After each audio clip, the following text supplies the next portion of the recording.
BJP के नेता शाहरुख खान तक गए। जी हाँ, शाहरुख खान तक गए तो लपेटे में आ गए नरेंद्र मोदी, एस जयशंकर और जय शाह। दोस्तों, शाहरुख खान केवल बॉलीवुड के कोई कलाकार नहीं है, कोई एक्टर नहीं है, वो भारत का एक ब्रांड है।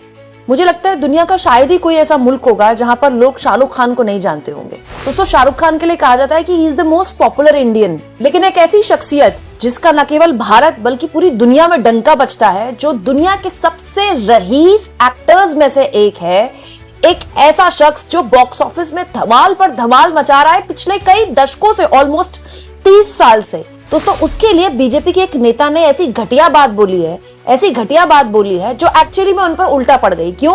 क्योंकि शाहरुख खान को लपेटे में लेते लेते बीजेपी के इस नेता ने प्रधानमंत्री नरेंद्र मोदी, एस जयशंकर, जय शाह सबको लपेटे में ले लिया। हुआ क्या दोस्तों, आप जानते हैं आईपीएल की नीलामी हो रही है और इस बीच बीजेपी के नेता संगीत सोम, जो कि बीजेपी के पूर्व एमएलए हैं, अभी एमएलए नहीं है लेकिन पश्चिमी उत्तर प्रदेश से आते हैं, तो बीजेपी के नेता संगीत सोम ने शाहरुख खान को निशाने पर ले लिया। क्यों? शाहरुख खान को लेकर उन्होंने बयान दे दिया कि बांग्लादेश में हिंदुओं पर अत्याचार की घटनाएं हो रही हैं, लेकिन आईपीएल में बांग्लादेशी खिलाड़ियों को खरीदा जा रहा है। दोस्तों, संगीत सोम ने कहा कि शाहरुख खान की जो टीम है कोलकाता नाइट राइडर्स, उन्होंने बांग्लादेशी क्रिकेटर मुस्तफिजुर रहमान को करीब 9 करोड़ में खरीदा है। तो एक तरफ बांग्लादेश में हिंसक घटनाएं हो रही हैं हिंदुओं के प्रति, और शाहरुख खान जो हैं वो रहमान जैसे क्रिकेटर को खरीद रहे हैं। ये बोला है संगीत सोम ने एक जनसभा में।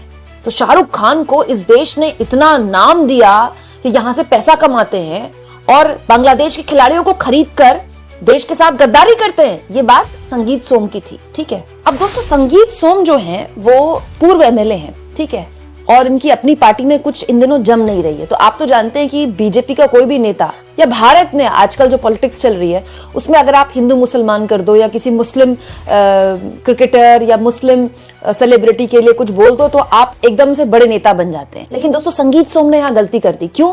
क्योंकि एक तरफ संगीत सोम शाहरुख खान को की आलोचना कर रहे हैं कि वो बांग्लादेश के खिलाड़ी को खरीद रहे हैं आईपीएल के लिए, वो गद्दार हैं। वहीं दूसरी ओर जिस वक्त ये बयान आया उसी वक्त ये तस्वीरें आ गई दोस्तों, ऑलमोस्ट उसी के आसपास। विदेश मंत्री एस जयशंकर जानते हैं कहां गए हुए हैं? बांग्लादेश। जी हां दोस्तों, बांग्लादेश में चुनाव होने वाले हैं और वहां अब भारत सरकार ने बनने वाली संभावित सरकार और उन पक्षों से बात करनी शुरू कर दी है जो हो सकता है कि वहां आने वाले वक्त में सत्ता में आए। दोस्तों, बांग्लादेश को लेकर पिछले कई दिनों से लगातार कई खबरें मैं आपके सामने रख रही हूं और मैं आपको बता चुकी हूं कि बांग्लादेश नेशनलिस्ट पार्टी बीएनपी के एक्टिंग चेयरमैन तारिक रहमान करीब 1.5 दशक से ज्यादा का वक्त वो लंदन में रहा उनका। वो जब बांग्लादेश वापस आए, अभी पिछले हफ्ते ही आए, बहुत भीड़ उनको देखने के लिए आई।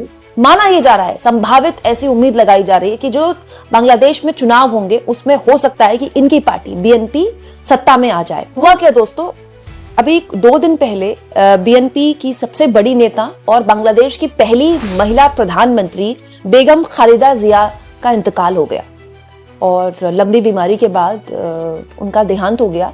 और इस पर एस जयशंकर बकायदा प्रधानमंत्री मोदी की चिट्ठी लेकर उनके बेटे के पास गए हैं, तारिक रहमान के पास। ये देखिए फोटो, ये एस जयशंकर जी की फोटो है। तो एस जयशंकर जी न केवल बांग्लादेश गए बल्कि तारिक रहमान को उन्होंने ये पत्र भी सौंपा। और इस पत्र को भी देखिए, इस पत्र में प्रधानमंत्री नरेंद्र मोदी के नाम का ये पत्र है। प्रधानमंत्री नरेंद्र मोदी तारिक रहमान को ये पत्र लिख रहे हैं कि कैसे बेगम खालिदा जिया जी से उनकी जब मुलाकात हुई थी 2014 के बाद, जब वो पीएम बने उसके बाद, और वो मुलाकात कितनी सौहार्दपूर्ण थी। दोस्तों, बकायदा इस चिट्ठी में प्रधानमंत्री अपनी संवेदना, गहरी संवेदनाएं व्यक्त कर रहे हैं उनके बेटे को, बल्कि ये बता भी रहे हैं कि भारत सरकार, मतलब एक तरह का आप जेस्चर इसे कह सकते हैं भारत सरकार की तरफ से, अब भारत सरकार बाकी जो स्टेक होल्डर्स है बांग्लादेश से उनसे भी बात कर रही है। और तो और दोस्तों, बेगम खालिदा जिया जी का जब इंतकाल की खबर आई तो प्रधानमंत्री नरेंद्र मोदी ने बकायदा पूरा पोस्ट किया था। ये देखिए, लंबा थोड़ा पोस्ट है जिसमें उन्होंने बकायदा उनके साथ जो उनकी पूर्व में मुलाकात हुई थी वो मुलाकात की फोटोज भी शेयर की थी और बहुत ही दुख प्रकट किया था और कहा था कि ईश्वर उनकी आत्मा को शांति दे। तो मैं ये सवाल पूछना चाहती हूँ दोस्तों कि संगीत सोम किसको सुना रहे हैं? अगर शाहरुख खान बांग्लादेश के क्रिकेटर्स को खरीद रहे हैं, वो एंटी नेशनल हैं, उनके हिसाब से वो गद्दार हैं, ठीक है, तो फिर एस जयशंकर बांग्लादेश क्यों जा रहे हैं? एस जयशंकर के लिए वो क्या बोलेंगे? अरे प्रधानमंत्री नरेंद्र मोदी चिट्ठी भिजवा रहे हैं बांग्लादेश में। और तो और दोस्तों, सबसे बड़ा सवाल तो संगीत सोम ने अमित शाह के बेटे जय शाह पर उठा दिया। जय शाह दोस्तों इस वक्त आईसीसी के सबसे बड़े अधिकारी हैं, मतलब बीसीसीआई से भी ऊपर। तो बीसीसीआई की मंजूरी रही होगी ना, तभी बांग्लादेश के खिलाड़ियों की नीलामी हो रही है आईपीएल को लेकर, राइट दोस्तों। तो बीसीसीआई की मंजूरी के बिना ही शाहरुख खान ने खरीद लिया क्या बांग्लादेश का खिलाड़ी? तो बीसीसीआई का झक मार रहा था या पूरा का पूरा बीसीसीआई में सारे इंटरनेशनल बैठे हुए हैं? और उससे भी बड़ा सवाल, भाई अमित शाह देश के गृह मंत्री हैं, उनके बेटे जय शाह आईसीसी के सबसे बड़े अधिकारी हैं, वो लगा दे बैन कि भाई आईपीएल जो भारत में हो रहा है उसमें बांग्लादेश का कोई खिलाड़ी नहीं खेलेगा, जैसे पाकिस्तान को लेकर है। भाई पाकिस्तान के किसी खिलाड़ी की नीलामी नहीं होती तो पाकिस्तान के जो खिलाड़ी हैं वो बेचारे ललायित रहते हैं। पाकिस्तान के खिलाड़ियों में इस बात को लेकर बहुत मतलब ऑफ द रिकॉर्ड वो लोग ये बात बोलते हैं, एक्सेप्ट करते हैं कि आईपीएल में ना खेलना उनका आर्थिक और उनका वैसे क्रिकेट एज अ क्रिकेटर के तौर पर भी बहुत नुकसान है। क्यों? क्योंकि पाकिस्तान से हमारे संबंध ठीक नहीं है, तो आईपीएल में नहीं खिलाते हम उनके खिलाड़ियों को, लेकिन हम बांग्लादेश के खिलाड़ियों को खिलाते हैं। श्रीलंका के खिलाड़ियों की नीलामी होती है, अफगानिस्तान के खिलाड़ियों की भी नीलामी होती है, दुनिया भर के खिलाड़ियों की नीलामी होती है। भाई जिसकी जितनी बोली लगी वो अपने साथ अपनी टीम में उन खिलाड़ियों को जोड़ लेता है। लेकिन बड़ा सवाल यह है दोस्तों कि शाहरुख खान को क्यों टारगेट किया जा रहा है? क्यों? क्योंकि शाहरुख खान के नाम के पीछे खान लिखा है। मैं तो संगीत सोम जी को यही बोलूंगी कि शाहरुख खान को टारगेट करने से पहले 4 बार सोच ले, क्योंकि दोस्तों ये टारगेट अंधभक्तों का पहले बहुत बुरी तरह से फुस हो चुका है। शाहरुख खान की फिल्म पठान का बेमतलब का बॉयकॉट किया गया था। इनफैक्ट बीजेपी के कुछ मंत्रियों ने तक बेमतलब की बयानबाजी दे दी थी इसको लेकर। तब प्रधानमंत्री नरेंद्र मोदी ने ऑफ द रिकॉर्ड एक बीजेपी की मीटिंग में तक सुना दिया था बीजेपी के नेताओं को कि हर मुद्दे पर और हर फिल्म पर बयानबाजी देनी जरूरी नहीं है। हालत ये हो गई कि जिस फिल्म का बॉयकॉट करने निकले थे ये अंधभक्त पठान, वो इतनी बड़ी ब्लॉकबस्टर साबित हो गई कि शाहरुख खान जिनकी फिल्में 3-4 साल से फ्लॉप हो रही थी, उनका ऐसा कमबैक हुआ कि अब शाहरुख खान जो एक क्यूट रोमांटिक हीरो रहे बॉलीवुड के, आज एक्शन हीरो बन गए। अब उनकी हर फिल्म, उसके बाद उनकी फिल्म जवान वो भी हिट हो गई, उसके बाद अब उनकी फिल्म किंग आने वाली है, उसको लेकर भी बहुत एंटिसिपेशन है। तो मैं तो संगीत सोम जी को यही कहूंगी कि शाहरुख खान को टारगेट करना पहले भी अंधभक्तों को बहुत भारी पड़ा है, तो जरा सोच समझकर कदम उठाएं, क्योंकि आप शाहरुख खान को टारगेट नहीं कर रहे हैं, आप बांग्लादेश की को लेकर इस तरह की बात बोलकर भारत की विदेश नीति को टारगेट कर रहे हैं, भारत की विदेश मंत्री को टारगेट कर रहे हैं जो बांग्लादेश गए हुए हैं। और जरा सोच समझकर ऐसे बयान दीजिए। दोस्तों बांग्लादेश में जो यूनिस सरकार है वो लगातार झटके पर झटके झेल रही है। एक हफ्ते में 2 उनके सहयोगियों ने इस्तीफा दे दिया है। माना यह जा रहा है कि बांग्लादेश में जो चुनाव होंगे, अगर सही तरीके से निष्पक्ष चुनाव होते हैं तो बहुत संभव है कि बीएनपी पार्टी सत्ता में आ जाए।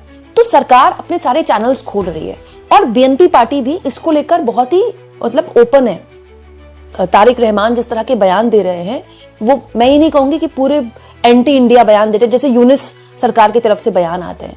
तो ये एक बहुत ही महीन रेखा है, एक बहुत मतलब कसी हुई एक रास्ता है जिसमें भारत सरकार इस वक्त चल रही है बांग्लादेश को लेकर। लेकिन भाजपाइयों के बयान, ऐसे बयान आ रहे हैं जिसमें भाजपाइयों को एक्चुअली में मोदी जी को समझाना चाहिए कि भैया कम से कम कुछ ना हो पाए तो अपनी जुबान बंद कर लो। अभी पश्चिम बंगाल के नेता प्रतिपक्ष हैं बीजेपी के सबसे बड़े नेता शुभेंदु अधिकारी, उन्होंने तो और वाहियात बयान दे दिया। उन्होंने तो ये कह दिया कि बांग्लादेश में गाजा जैसा सबक सिखाया जाना चाहिए। भारत सरकार जैसे ऑपरेशन सिंदूर किया वैसे बांग्लादेश में हिंदुओं पर अत्याचार के लिए उस तरह का कोई ऑपरेशन किया जाना चाहिए।